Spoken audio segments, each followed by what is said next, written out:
The following is a special presentation of Tony Kurre Radio.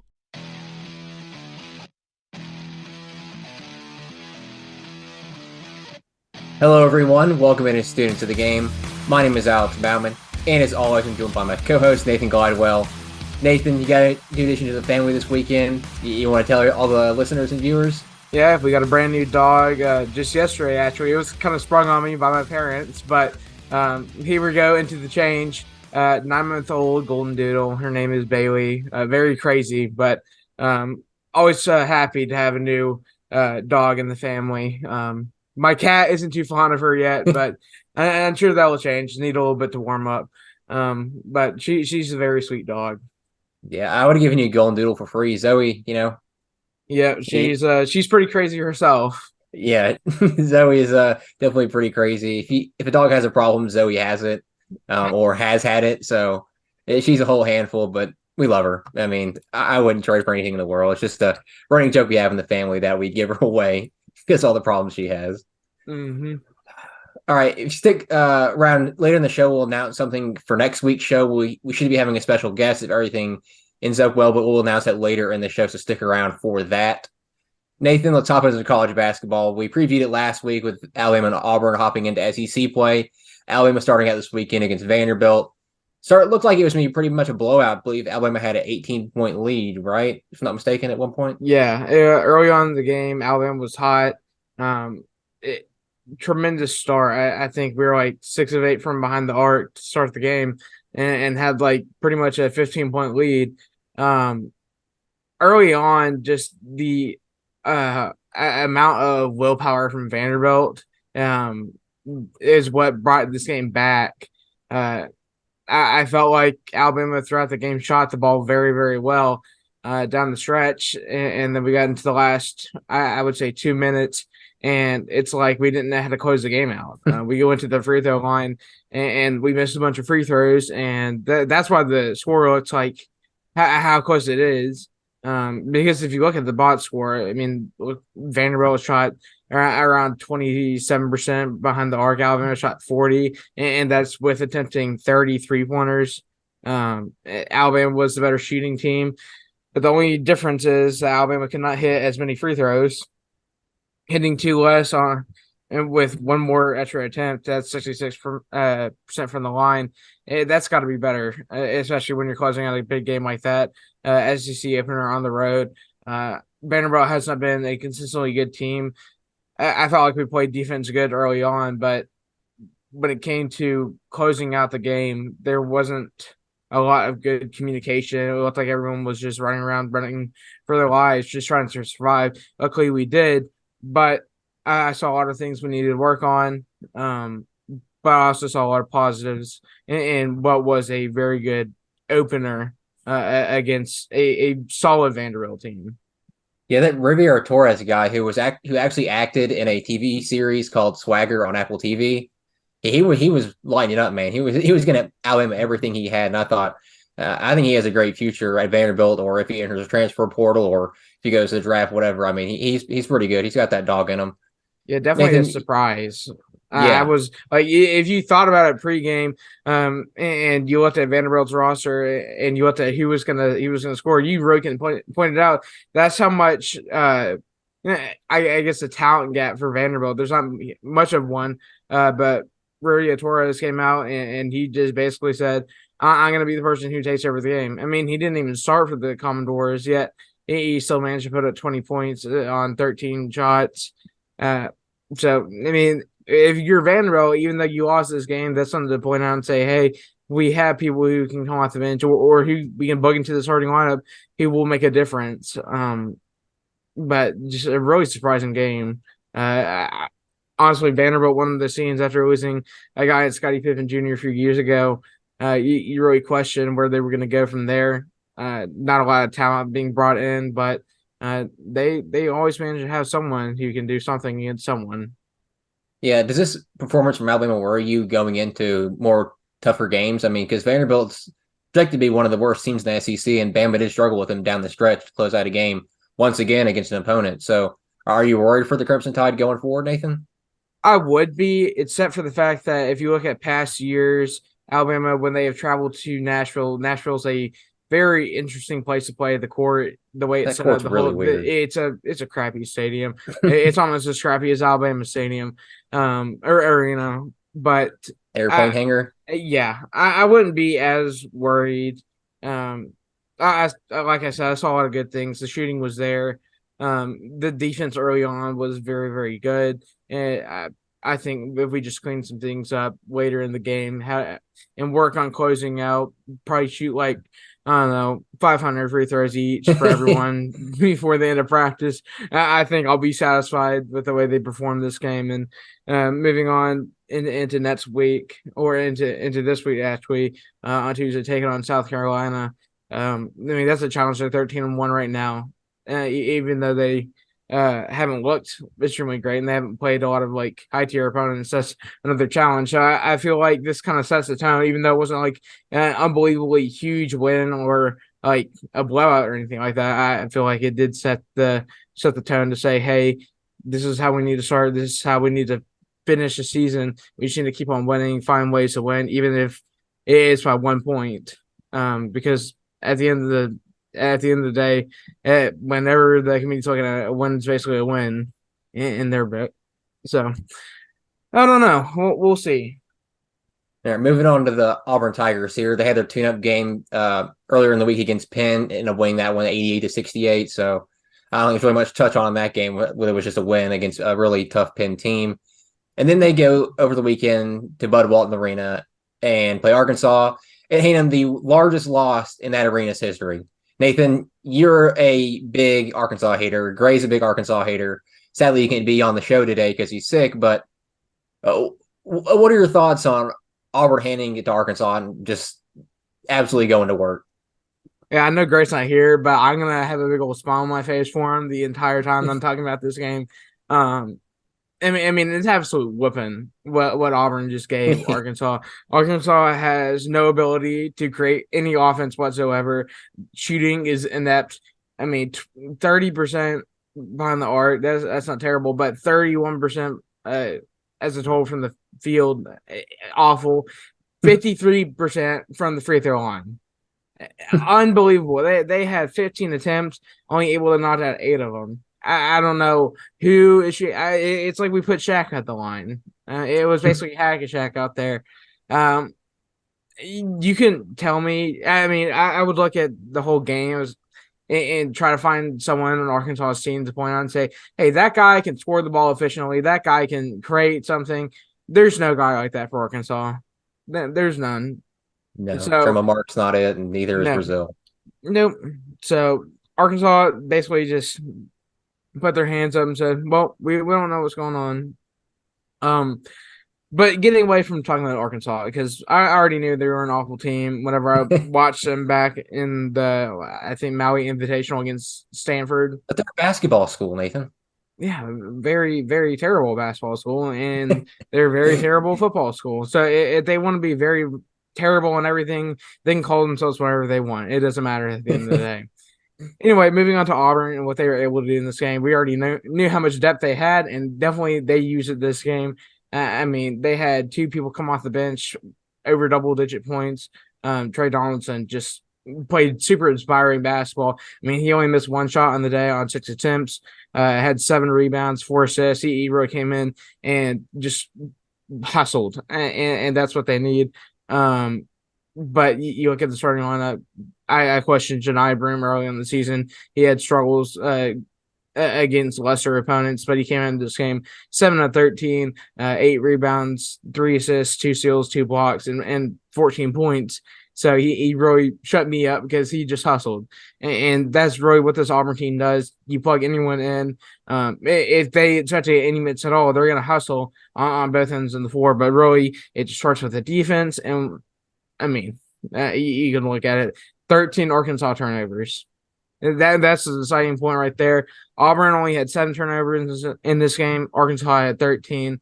I mean, Auburn's defense might be one of the best in the country at this point. Aiden Holloway, he didn't have a stellar game. He was only 2 for 9, only 5 points. But the fact that he was able to hustle and make up for the fact that he wasn't able to hit shots, that's something that contributes a lot to the team. Arkansas, they don't really have that guy. You can look in the entire bench. I mean, no one. Devo Davis, I mean, he's pretty good, but he only doesn't even start. Yeah, Devo Davis, he was running around this game. He had 25 minutes. He could not make a shot from the field. He had 2 free throws that he made.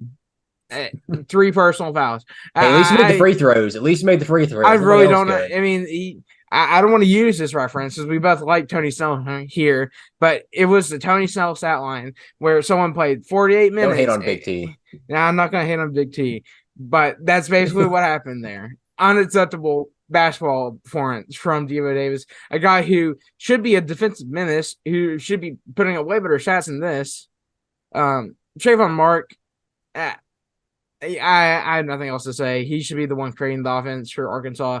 But in 30 minutes, he only managed to score 10 points on 3 of 8 shooting. So he really just doesn't feel like he should be taking all the shots.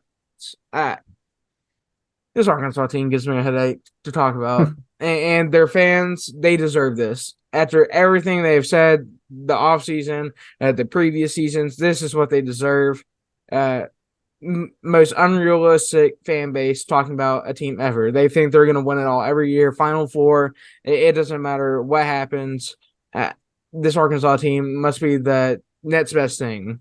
I hate to break it to your Arkansas fans. This team is terrible. And your coach cannot coach properly. So if you want to keep beating mediocre, that's fine by me. Because y'all even had trouble admitting it.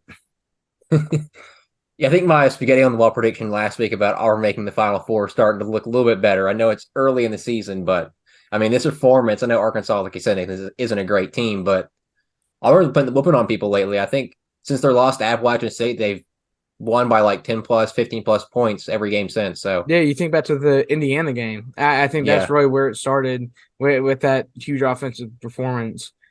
But yeah, Alex, if going into the week, did you think that this game the result was gonna be this bad? I thought it'd be a little bit closer because all the Arkansas people, all these people on Twitter and all this love Tremont Mark when he transferred there. Kurre Brazil, we're talking about in a minute, is projected to be a top 25 pick in the next NBA draft. So I'm like, okay, they got these 2 talented guys. They got somebody like Devo Davis who has that dog mentality on defense.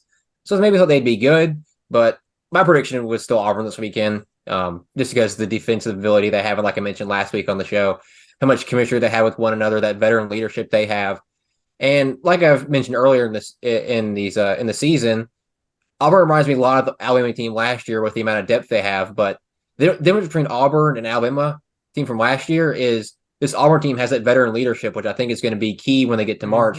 Because I just saw with Alabama last year when they got to March and faced adversity, they just fell apart. And having that veteran leadership in March, people that have played in those games before, like a Jalen Williams or Janai Broome, is going to be big for them, or even a Katie Johnson. So I think Auburn set up for success going forward. Yeah, I definitely agree with you there. If we look at previous tournaments, you can go back years and years and years. The teams that have had the most success have been the teams that have veteran leadership, not teams that are thrown together through the transfer portal. Teams that have been built over years and years and years, and even though they haven't looked great at times, that they had that experience and they know how to win these bigger type games. Auburn definitely has it and fits the criteria. I'm really starting to get with you there on that Final Four pick. They just got to keep playing inspiring basketball, and the sky's the limit for this Auburn team. Bruce Pearl has them ready to play every single week, and at this point, I don't see what's stopping them. The only thing that worries me about Auburn is they don't have that guy that you look at and you're going to be like, oh my gosh, I'm trembling over here. The guy that's going to drop 30 on you. And I know they have guys on the team that can drop 20 any night, any day of the week, but you want to look for somebody that's going to be dominant almost every game. And I don't think Auburn has that yet, but I don't think that's really a big thing to worry about when you have people on your team that all can drop 20 plus points. Janai Broome, Jalen Williams, the bench guys like Katie Johnson, Chad Baker, Mazzara. Anybody on that bench can light you up. Yeah, if you're getting the bench production, there's no need for someone to come out here and drop 30 points because everyone on your bench decides that they want to put up at least 10 points each. Maybe that might be better in the long run, as people aren't really worried about focusing on that one guy. They're having to worry about 5 different guys all times. Maybe that'll work out. You think about that, and that's better rotation. Not everyone's gonna just get absolutely exhausted. So I don't know. We'll have to see. All right, Nathan. Let's move on to some NBA draft discussion. Kind of tying into some college basketball here. ESPN released a new big board for the 2024 NBA draft, and sitting at number 14 is your favorite college basketball player of all time, alongside Drew Timme, Purdue center Zach Edey. Do you agree with Zach Edey sitting at the 14th slot with a draft class that's really expected to be one of the weaker ones in a long, long time? How in the hell is he projected in the first round? I don't care how tall he is. He is not Victor Wembanyama. He is basically the equivalent of Drew Timme. He has an inside game, and the only reason anyone thinks he's good is because he can throw a shoulder into someone, throw an elbow in someone's face, and get a foul call, and get to the free throw line. That's the only reason. He has no shooting ability. He is slow. He cannot get down the court. He struggles to play defense sometimes. I've seen nothing inspiring that says to me, Zachy should go in the first round of the NBA draft. And I know this draft is bad. I know there's not a lot of people who just pop off the board at you. But for Zachy to be projected in the top 15, it's a joke. I think it really just goes to show you how weak the draft class is. You look at a lot of the top prospects; they're all foreign players. There's a couple people from the U.S.: Cody Williams, Jacoby Walter, Rob Dillingham, Isaiah Collier. But I mean, majority of this draft class is foreign players or people in the G League Ignite. So I don't know what to think about it. Zach Edey, I definitely don't think he is a top 15 player going into this draft. I don't know what people see in him. I know he has a good rim protection. He continues to draw amazing 20-point stat lines, 15 rebound games, stuff like that. But he's playing against much shorter competition, much weaker competition in college basketball. When he goes to the NBA, he's had to play against somebody like Joel Embiid, Nikola Jokic, Giannis even at some points. I mean, there's really dominant big men in the league. I don't know how Zach Edey is going to be able to maneuver around them. You look at Joel Embiid and Giannis, I mean, they can just walk right past him because he's so slow moving around. I mean, I've said multiple times on the show, he's much like Rudy Gobert in the fact where he's just kind of like rim protector, and he move outside that paint. You're not really worried about what he's going to do defensively. And point guards are just going to pull him out and try to ISO him because he's that slow. Yeah, I don't agree with this. I don't know. It's weird to me because if you're going to put him at 14, why are we not putting Drew Timme at 14 last year? That, like you said, Nathan, they're basically the same player. And the fact where they dominate competition in college basketball when they get to the league, I don't see that success translating, and we haven't seen that success translate for big men in college basketball in a while. Not always ones that can't shoot. Yeah, Drew Timme is a good example. There's other guys like Oscar Tshiebwe who's kind of struggling to find his footing so far. He's a good rebounder in the G League right now. He's got his chances in some garbage time moments for the Pacers, but he's not really translated well. And there's multiple other guys like that. Somebody like Amarno Bacot from North Carolina probably won't translate. So I just don't see what these scouts were looking for with Zach Edey. Yeah. Is there anyone else on this list that kind of jumps out as a surprise to you where they are? Do you think they should be higher or lower? I look at somebody like Kyle Filipowski. I'm not been impressed with him as this year at Duke. I don't know why he's ranked so high. I know he's kind of that stretch big, but I don't think he's that great of a player. I'm surprised somebody like Rob Dillingham is ranked at so low at 7. I think he's been playing pretty good basketball. And I know he's a little bit older, but somebody like RJ Davis, who's been playing really well as a guard, you would expect him to maybe be higher up in a weaker draft class. I don't know what's going on with that, but I'm not a big fan of Kyle Filipowski. And that's not just because he's a Duke player. I just have not been impressed with him. It's like he's kind of been stagnant from last season, and you would expect that huge jump from freshman to sophomore seasons. Yeah, well, I was immediately surprised that he didn't leave to go to the draft last season just because of how much hype was around his name.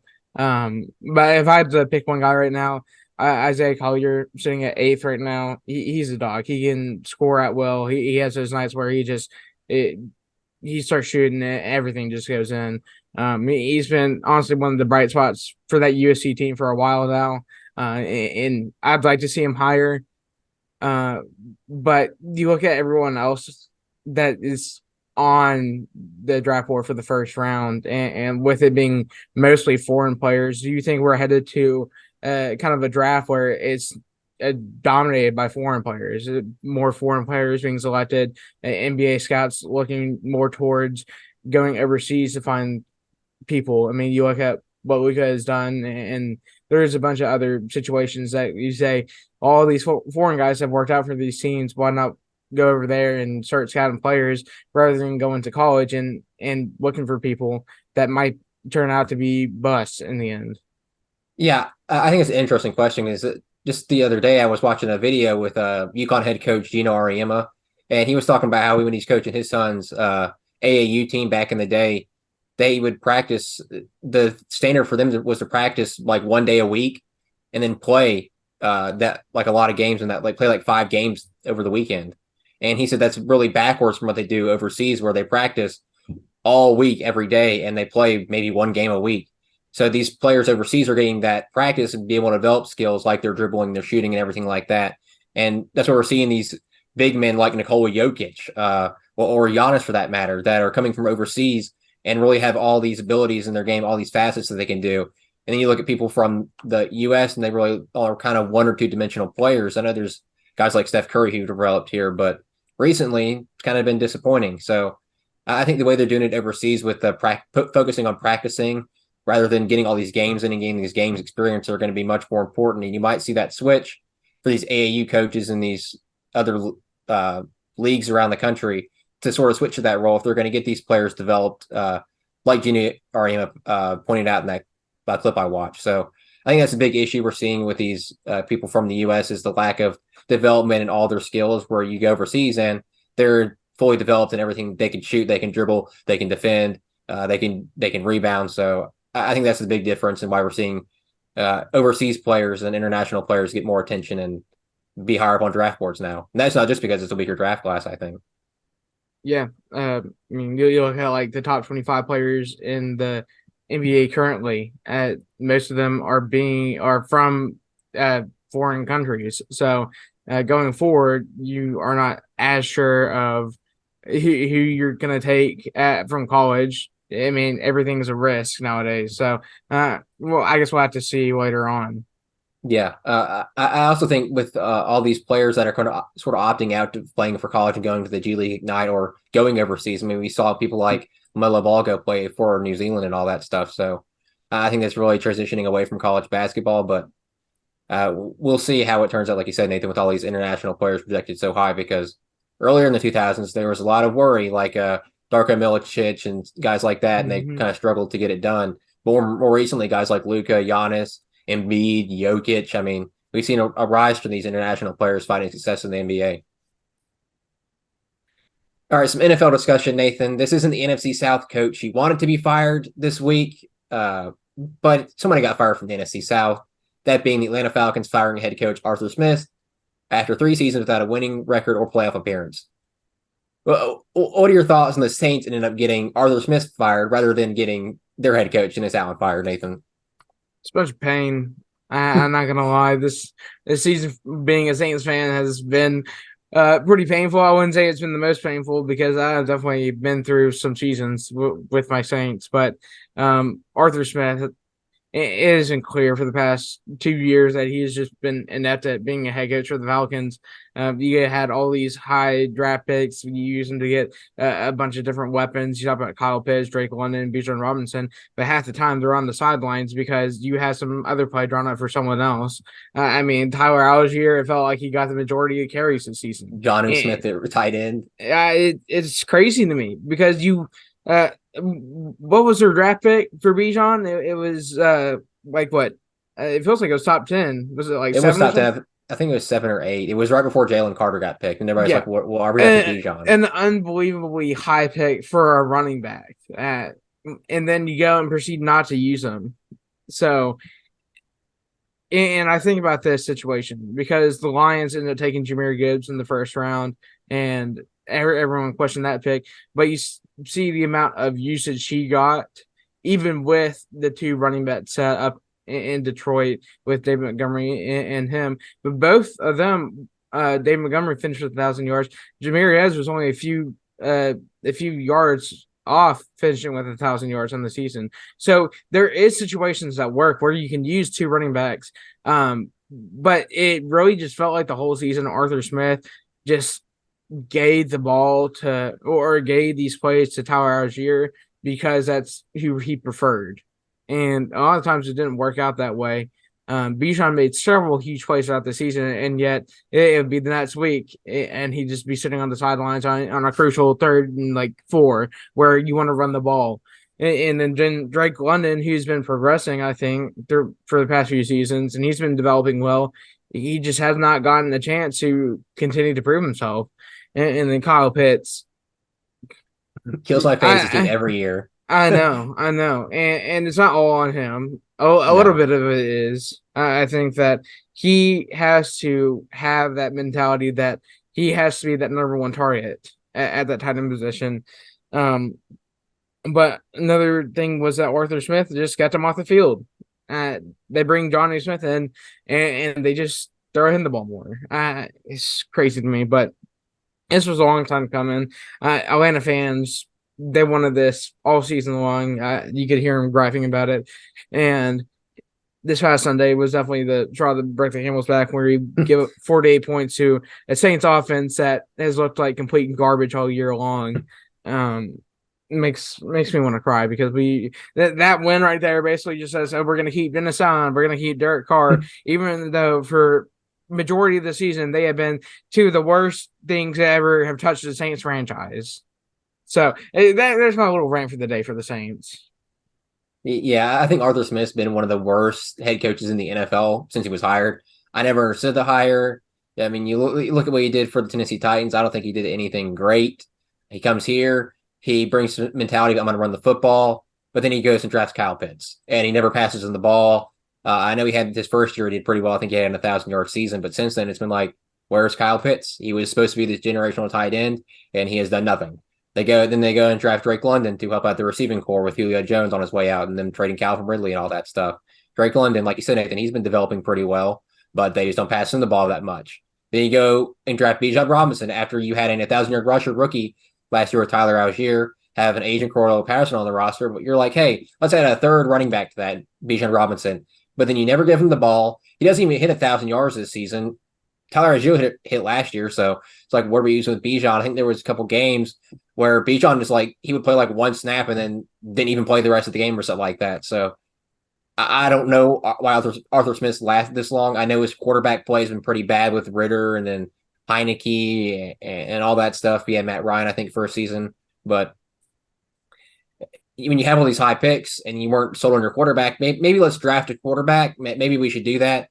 Maybe you should have done it last year, traded up with the Bears or something, and drafted somebody like Bryce Young or C.J. Stroud or Anthony Richardson, or traded up a little bit earlier to draft behind the first overall pick, whoever that would have been. So I think Arthur Smith was a long time coming for him. I don't expect him to be an offensive coordinator anywhere anytime soon with his inability to have a complex offensive passing scheme with the way this NFL is moving. You can't just run the football like he wants to. And I don't know what the Falcons are going to do from here. I look at Ryan Nielsen, the defensive coordinator who they brought over from the Saints. He made that defense look really good, and I would not be surprised if you got a look as the head coach for the Falcons going forward because of how good he is on that defensive side of the football. That's a trap right there. You see, don't promote your defensive coordinators to be head coaches, because then they ruin your franchise. I don't know. You look at D'Amico Ryans for the Houston Texans. No, I'm talking about a different situation. Oh, you talking about Dennis Allen with the Saints? Yes. Awful coach.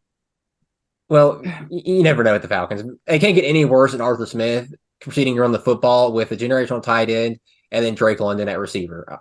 I've never understood it. I know Desmond Ritter's not a great quarterback, but good Lord, please use the players you drafted.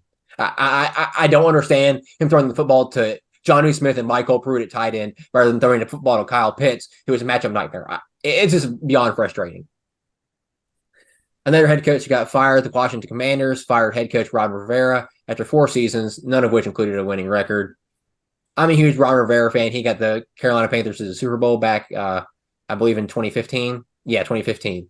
So I've loved Ron Rivera. What is it a good situation in Washington with Dan Snyder getting fired, then changing their name about 4 different times and all that stuff. So, Nathan, what are your thoughts on Rivera getting fired here? Do you think it was expected after what they had?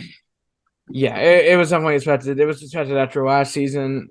There hasn't been a lot of success. There have been games where you could pick out and say that's a great win for the team, but when it came down to the whole scheme of things, and he only had 27 wins in the time as a head coach, and that's in 4 seasons. 40 losses, and you get a tie in there, but the fact that they had so much talent on the defensive end, and it looked like they were developing well on the offensive end. And every year, I always think they're going to be this dark horse team that they're going to put it together. That I mean, they have some fairly good wide receiver targets. I mean, Terry McLaurin, John Dotson. So it's not like they don't have weapons.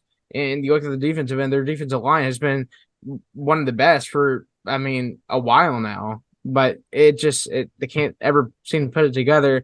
I feel bad for Ron Rivera. He's been a good coach, but ever since leaving the Panthers, it felt like he was always on the downhill spiral. And honestly, I don't know how much coaching he has left in him. It seems like it's taken a lot out of him. But Ron Rivera has always been a coach that I've had a lot of respect for. So I'm sure this departure, him being fired or let go from the Washington Commanders, I'm sure it's not a bad blood thing. I'm sure they had tremendous respect for him, even with the poor seasons he's had with the Commanders. Yeah, I think it's just another situation where the team didn't find a franchise quarterback and kind of ended up getting the coach getting fired. I think when they traded Montez Sweat and Chase Young earlier in the season, it was kind of a signal like, hey, we're going into a rebuild now. Ron Rivera's probably out the door. We need to hire somebody younger to kind of build this offense around. I don't think Eric Bieniemy is going to be the guy to look towards. I know he kind of built Sam Howell up a little bit, but towards the end of the season, it felt like Sam Howell fell off a cliff, as well as Eric Bieniemy. Terry McLaurin had a couple games where he didn't get targeted much. I think there's one game where he didn't get targeted once. So I don't know where the Washington Commanders go from here as a head coaching situation. I think Bill Belichick's been mentioned to go there. But the new owner hired Golden State Warriors, former Golden State Warriors general manager Bob Myers and former Minnesota Vikings GM Rick Spielman to assist in the search for a new head coach.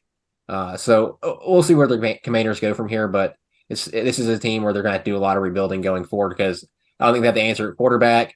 The defense, outside of somebody like Jonathan Allen and another guy like Deron Payne, really lacks a lot of guys. Emmanuel Forbes, that corner looks like a bust. So I don't know where they go from here. That offense, you're probably going to see Terry McLaurin move this offseason just because he's not going to want to be there much longer and go through the rebuild and quarterback situation they're going to be dealing with. But I believe they have the 2nd overall pick. So maybe if they get a guy like Caleb Williams or Drake May, maybe they kind of jumpstart that rebuild. But we'll see. It's a tough road. It's a tough road for them. And the last thing for the NFL, the Carolina Panthers have fired general manager Scott Fitterer after 3 seasons. Owner David Tepper finally just cleans house. Probably going to go out and hire some yes men. Once again, people that are just going to do whatever he says, like Fitterer and Frank Reich, even though I believe both of them probably, I think the rumors was they both wanted CJ Stroud, and Tepper told him no. He wanted Bryce Young. So it's a new era in Carolina. I hope the owner is the next to go because, good Lord, he's an embarrassment. He goes viral for throwing drinks on Jaguars fans because his team can't score a touchdown in that game. And now he does this. I don't want to put it all on Tepper, though, because Federer, dude did not build a roster at all. He goes out and does that trade with the Bears for the number 1 overall pick last year to get Bryce Young. Ends up trading their pick last year, which I believe the Bears used to draft Darnell Wright, gave them DJ Moore, and then now gives them the chance to draft Caleb Williams, Marvin Harrison Jr., whoever they want a number 1 overall pick. That was even I don't think the worst trade in my opinion. He ended up trading Christian McCaffrey for a load of nothing. 2nd round pick, a 3rd round pick, and a 4th round pick, and a 5th round pick. Unbelievable. I know Christian McCaffrey had some injury issues, but the fact they couldn't get a 1st round pick for what I believe was the best running back in the league this season, this dude must be like in Madden Trade Simulator or something and be like, oh crap, this is what I have to do to get Christian McCaffrey off my team. I don't know. And then his drafting, the drafting, he goes out and in his first year drafts, what was it? J.C. Horn over the likes of Patrick Surtain and Micah Parsons, 2 of which are all-pro players. J.C. Horn can't stay on the field. He has missed more than 30 games with injuries in the past 3 years. I think he's talented, but he's not Pat Surtain or Micah Parsons talented. Then the next year he goes out and drafts Akeem Ekwonu, who was responsible for allowing the most sacks this season than any other offensive lineman. That draft class, in the grand scheme of things, for offensive linemen and outside of wide receivers, wasn't that great at the pick. The Panthers were picking. I believe Chris Olave was there, Jameson Williams, Garrett Wilson. So, I mean, I would have liked to see them draft that, but understandably, they wanted to get protection for whoever the quarterback was. Akeem Ekwonu, Evan Neal were the kind of two guys projected to go that high. Neither guys performed well this past season, so I can't really end up blaming Fitterer for that one because he couldn't have gone right. And then you trade up and draft Bryce Young. I think Bryce Young has the potential, but when Fitterer can't build a team around him, what are we going to do? There's nothing to do. I watched the last game of the season, Alex, and it gets me worked up because the wide receiver play is absolutely awful. It's worse than high school teams. I mean, there was one play, I forget who caught the ball. He was taking it for a touchdown. He fumbles that at the back of the end zone. Oh, that was DJ Chark. Yeah, don't get me started on the receivers because he trades up two different draft classes in the second round to draft Terrace Marshall and Jonathan Mingo, both of which are not very good. They haven't proven very good. There's a viral clip of Jonathan Mingo lunging the wrong way out of bounds to catch a pass from Bryce Young. It's just like a comedy of errors on how to manage a football team. It's just like it's like they wrote a book on how to run a football team for dummies. That's basically what David Tepper did. It's so much pain. I feel bad for Bryce Young. Some of the worst offensive linemen, too. I mean, the number of sacks Bryce Young has taken this year because people on that offensive line don't know how to pick up blitzes. They don't know how to switch or anything like that. They are slow moving. They don't know how to run block, to save their lives either. So it's just a crap show. The receivers are awful, get no separation, don't even run their routes correctly. And even when they do, and they finally do get the ball in their hands, they decide to just give it to the other team. So I feel terrible for Bryce Young. I see him trying at least. But he's been one of the most sacked quarterbacks, I think, like all time. I mean, they've given up that many sacks. Awful. So moving forward, what the Panthers need to do, they need to start getting some pieces on the offensive line, number one, so Bryce Young doesn't die from the fact that they can't do their actual jobs. Number two, they need to find some playmakers, even if it's just one good playmaker to set up Bryce Young. I mean, they got to be able to trade or go in free agency and try to get someone to help out Bryce Young. Because when Bryce Young's best target is a aging Adam Thielen, who he's a white guy running about as slow as molasses and somehow getting more open than some of these younger guys. I don't know how that's possible. But he's been the only guy who's been able to get open. People want to sit here and talk about Bryce Young, and they want to point out his inabilities, and they want to blame this whole season on him. But at the end of the day, it is not his fault. It is the team's fault. It is, I mean, general manager's fault. Frank Reich was your head coach. I didn't support that hiring in the offseason. Look what he did with the Colts. But everyone says, yeah, he's a QB whisperer or whatever. He comes out, he looks like a pile of crap. And then you're just stuck there. You have to fire him mid-season. He doesn't even last, and you're just stuck there.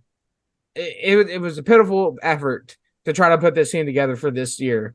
And I really don't know the thoughts that went into some of these people who are in charge and trying to move this team forward, because they were like running a Madden franchise and they were just throwing this all together. It would have been the same thing. It probably would end up being worse. It didn't get worse though. They were 2-15. They can play on rookie mode, and they probably wouldn't have won a game. If that's the way they set up their team. I look at their defense though. The defensive coordinator, forget his name, Eversero. He came over from the Denver Broncos. He had that unit playing really well. Frankie Louvu has been a bright spot. Derek Brown had an amazing season. He had 100 tackles, I think, which is the most for a defensive lineman since like 2000-something, 2004, something like that. So Derek Brown's been good. Brian Burns has always been good, but I think Derek Brown and Brian Burns are both not under contract next season. And I'm a little bit worried because if they don't re-sign them, that defense is going to be as bad as that offense, because there is nothing else to look for on that defense. And like, yeah, there's potential there. J.C. Horn, I'm sorry, I just don't see the potential much longer. Dude cannot stay on the field, and when he is on the field, he's pretty okay. I'm worried for this team going forward. I don't know who the hires the or the general manager to fix this team because David Tepper at the end of the day is just going to overrule anything they do. That's what's going to happen, and it's frustrating. It's really frustrating. All right, Nathan, with bowl season in the rearview mirror, I thought we just have some discussion about some funny bowl games from the past. You see the list in front of you. Mm-hmm. Any funny bowl names stick out to you? I know there's something like the Raisin Bowl, the Refrigerator Bowl. Yeah, funny enough, the Refrigerator Bowl's up there. Let's see what else. Gallery Furniture Bowl. Battle Frog Fiesta Bowl. That's a good one right there. Avocados from Mexico Cure Bowl. That's another one. And of course, you can't forget about the famous Idaho Potato Bowl. That one actually is a fan favorite. So I support that one heavily. But there's some bowls on here. It's like, how did these even come to fruition? PapaJohns.com bowl. That one's self-explanatory. That's a very OG bowl right there. Yeah, I was actually at one of those games. I think it was I forget what bowl. I think it was 2010 when they played in Legion Field. Mm-hmm. Yeah, there's a whole story behind that. What happened there? I ate some cotton candy in the freezing cold. Sounds about right. Lick my fingers to clean it off every time I ate some cotton candy, and it got stuck on my fingers. And that had to walk around the entire stadium in like sub 30-degree weather and get a bottle of water to clean my hands off. Yeah, that sounds about right. I would honestly be more worried about your face right there. Sometimes you miss the hole a little bit, get some cotton candy stuck to your face. I don't know. Any bowl game traditions you like? You like the Pop-Tart tradition of eating that big Pop-Tart mascot? You know, I really think that one should stick. That one was probably one of the most enjoyable. Not to watch, but like the celebration after was up there. The Cheez-It Bowl has been pretty good the past few years. I would like to see the Duke's Mayo Bowl go. It really, every single time I see a coach eating just pure mayo, it disgusts me. You're not a mayonnaise fan. I'm not, and I don't understand it. It's disgusting. I don't know. I like the creativity though. The creativity has been up there. I'd like to see some other brands get involved to kind of put their own spin on things. I'm sure we can get some other exciting bowl games in here, and maybe actually get more players playing them if they have the opportunity to. I don't know. You can pick a product, go dump something on someone, go eat something, go eat a live mascot. I don't know, but Pop-Tarts Bowl takes the crown this season for most creativity. I honestly like going forward. If we want to see more players playing bowl games, if we want to see better bowl numbers, if we want bowls to matter outside of the college football playoff, you got to start getting some inspiring brands in here because if that doesn't happen, yeah, get some traditions going because everything's been stale. No one wants to watch the old bowl games anymore. It doesn't matter. I mean, yeah, I mean, I would play in the Pop-Tarts Bowl and eat that big mascot. I mean, I'd be the first one too. I'd be tackling them. Your question is, Nathan, could you eat the entire strawberry mascot? Could you eat the entire thing? No, that's a lot. No. What if you got money to eat the entire thing? If I got money, I could attempt. I don't think I'd be able to complete it. That's a lot of Pop-Tarts. I don't know. There's probably gonna be some players out there that consider it like almost to the point of cannibalism because there's definitely someone in there. I mean, they took the mask. They took the mascot out. Okay. Yeah, so they if you didn't see it live, they lowered the mascot down. He had a sign that says "I'm about to get eaten" or something like that, or "All dreams." I think it was "All dreams come true." They lowered him down to like this fake toaster, and they put out like a replica of him that was edible. And there's nobody inside the suit or anything. It was just a replica. Okay. So there's somebody in the suit. I'd be kind of scared. Is there someone in the suit just actively getting eaten? I mean, that's the stuff of nightmares right there. I could just imagine you start screaming. Oh my gosh. I think about when LSU played in the Cheez-It Bowl a few years ago, and they were celebrating with the Cheez-It mascot laying on the Cheez-It bed. I bet you remember that, and they got all in trouble with their I think strength and conditioning coach. But I think that one's been pretty funny to watch over the past few years. But Pop-Tarts, well, man, who came up with that? Who came up with eating a Pop-Tart, a huge Pop-Tart after that? They need to promote it. No, I'm sure they did. I'm sure they got a big raise for it. I don't know, for the famous Idaho Bowl, they should bring it back. We eat a huge potato, the world's biggest potato, fried up. Everyone gets a bunch of fries. I don't know, something like that. We can figure out some the Avocados Bowl, eat avocado or something. I don't know. We could make it like the Orange Bowl. It's that with oranges, you got a bunch of avocados in the bowl, start throwing them around. People just taking bites out of them. I don't know. I'm not an avocado fan like that, but I'm sure there's some people that are. Yeah. So if you were paid $1 million to eat the Duke's mayonnaise that got dumped on the coach, would you eat it for the $1 million? No. You would eat mayonnaise for that for $1 million? No. I gotta keep my sanity. At least what's left of it. Because if I'm eating that much mayonnaise, it's an awful ending right there. I would dread every second of it. I don't care how much. Actually, there's probably a limit on there that you'll say, I'll give you this much money to do it.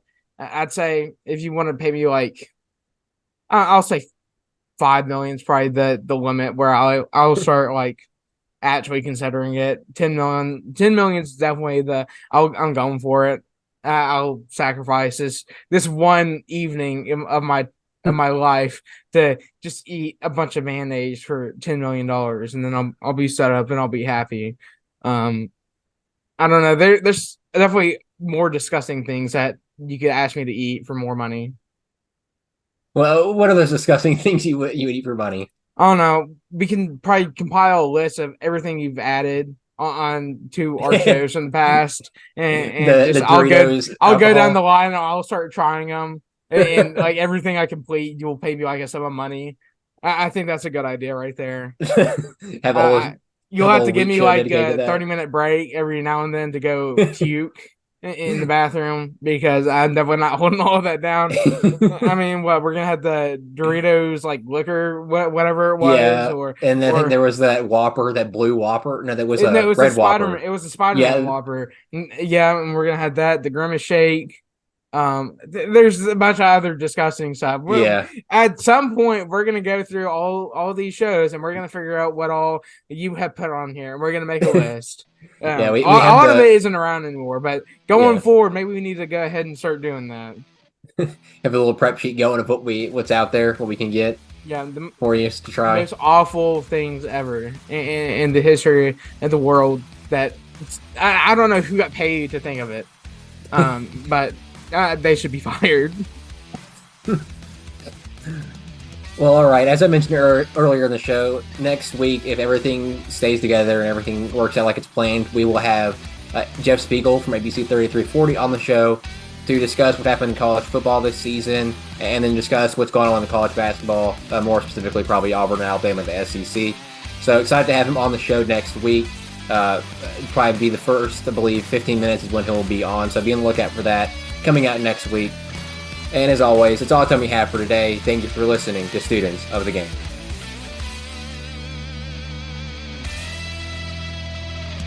This has been a special presentation of Tony Kurre Radio.